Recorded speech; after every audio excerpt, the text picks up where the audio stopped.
तो मिट्टी का लेसन समाप्त करने के बाद हम लोग वन और वन्य प्राणी संसाधन का चैप्टर को स्टार्ट किए हैं और इसको पढ़ रहे हैं। इसका नाम है वन तथा वन्य प्राणी संसाधन, forest and wildlife resources.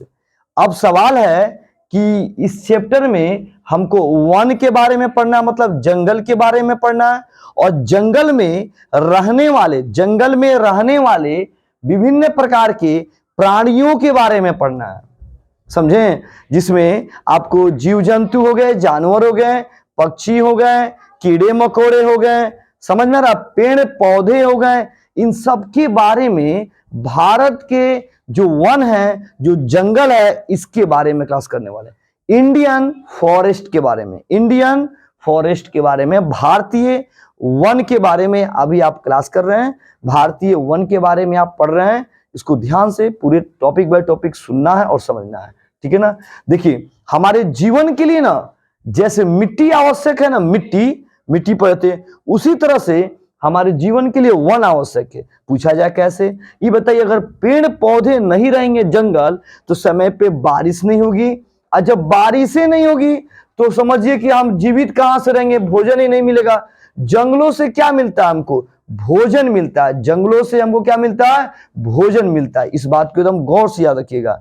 जंगलों से स्वच्छ हवा मिलता है, जब पेड़ पौधे होते हैं तो बारिश आती है, तो मिट्टी में नमी बनती है, और पौधे क्या होते हैं, जमीन से उपजते हैं और हम भोजन के रूप में उसे प्राप्त करते हैं।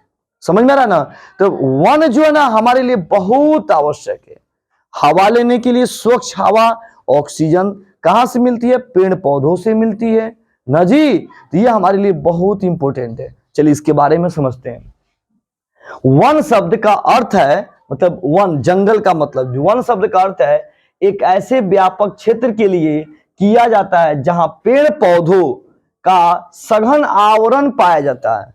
मतलब जंगल में जाएंगे तो सबसे अधिक जानवर नहीं मिलेगा, जानते हैं क्या मिलेगा, पेड़ पौधा मिलेगा। सघन का मतलब होता है बहुत अधिक, सघन का मतलब बहुत अधिक, तो अधिक संख्या में ना पेड़ पौधे मिलते हैं जंगल में, याद रखिएगा। यह एक नवीकरण योग्य संसाधन है। इसका मतलब क्या कि वन जो है संसाधन है, संसाधन आप जानते हैं जो हमारी आवश्यकताओं को पूरा करे।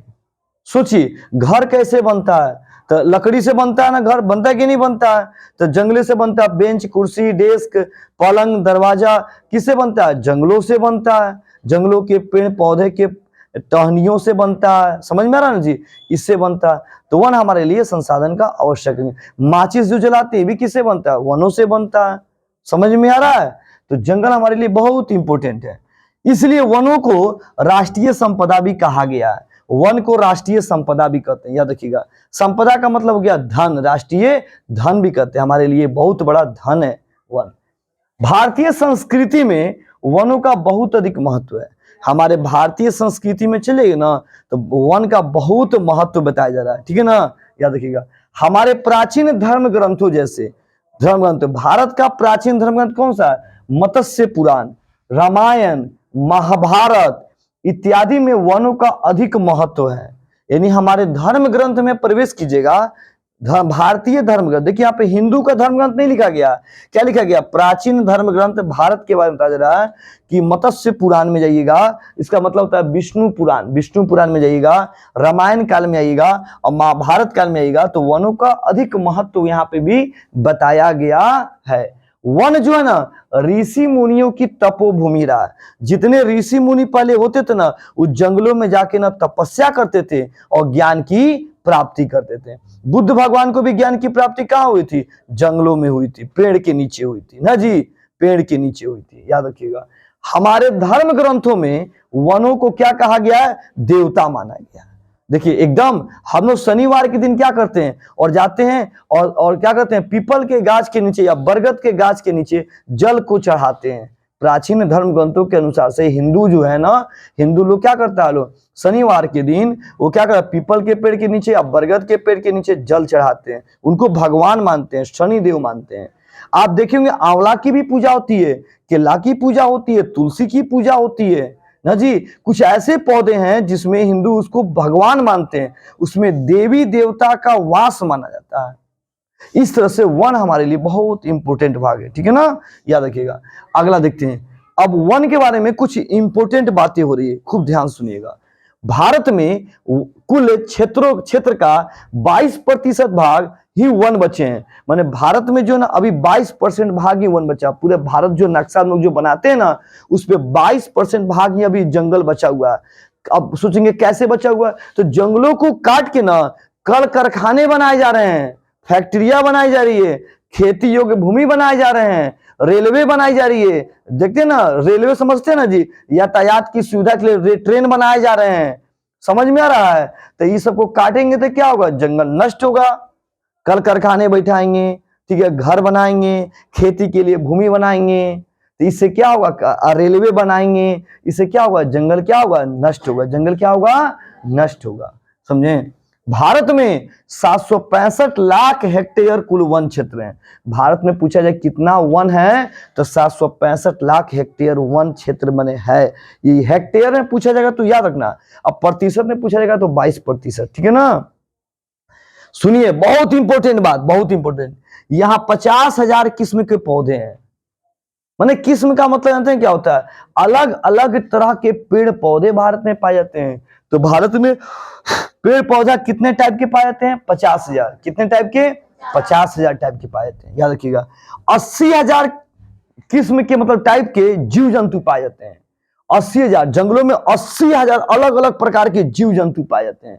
शेर, बाघ, चीता, हरिन, समझ में ना, खरगोश, घोड़ा, ये सब जानवर ना है जी। अब पौधा तो समझ में आ रहा, आम, इमली, लीची, नारियल, केला, संतरा का पेड़, बहुत अंगूर का पेड़, कई तरह के पौधे पाए जाते हैं। तो पौधे 50,000 के टाइप के पौधे पाए जाते हैं और 80,000 जीव जंतु पाए जाते हैं। और 20,000 पुष्पी पौधे हैं। पुष्पी पौधे समझते हैं क्या होते हैं, फूल वाले, फूल समझते हैं, फूल जैसे भगवान की पूजा नहीं करते ना फूल से, अड़हुल की पूजा, गेंदा के फूल की पूजा, कनेल की पूजा। तो 20,000 टाइप के हमारे भारत में पौधे पाए जाते हैं, फूल के 20,000 टाइप के पुष्प पाए जाते हैं भारत में, पूरे भारत में। 67,000 कीड़े मकोड़े, माने 67,000 टाइप के, माने अलग अलग टाइप के कीड़े मकोड़े समझ में आ रहा है।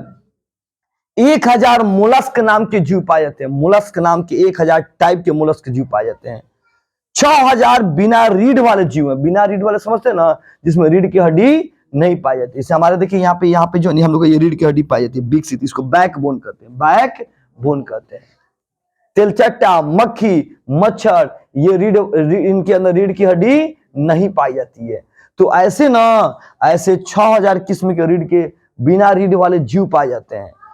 1400 टाइप की मछलियां पाई जाती है भारत में। 1400 टाइप की मछलियां, 1400 टाइप की मछलियां पाई जाती है।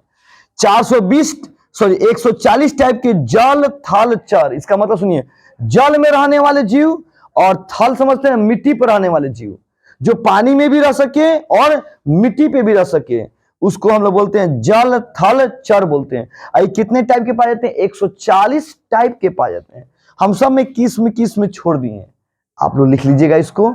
अगला 420 टाइप के रेंगने वाले जीव। रेंगने समझते हैं, सांप, छिपकली, गिरगिट ना जी, ये रेंगने वाला जीव है। कौन जीव है, रेंगने वाला जीव। ये सब जीव पाए जाते हैं।